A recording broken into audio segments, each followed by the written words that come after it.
nationwide. Naglaan naman ng 10 billion pesos na pondo para nga ho sa Rice for All program ng Department of Agriculture sa 2026 NEP. Kasama ho dyan, kabrigada, itong benteng bigas meron na project. Ito nga ho, kabrigada, yung pagbebenta ho ng 20 pesos per kilo na bigas para po yan sa mga indigent sector.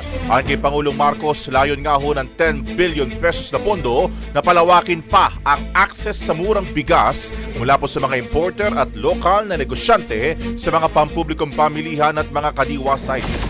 Tumaas din ho sa 29.9 billion pesos ang pondo ng National Rice Program para po sa pataba at mga dekalidad na binhi, habang meron namang 30 billion pesos ang Rice Competitiveness Enhancement Fund o yung RCEF para po sa modernization ng mga sakahan.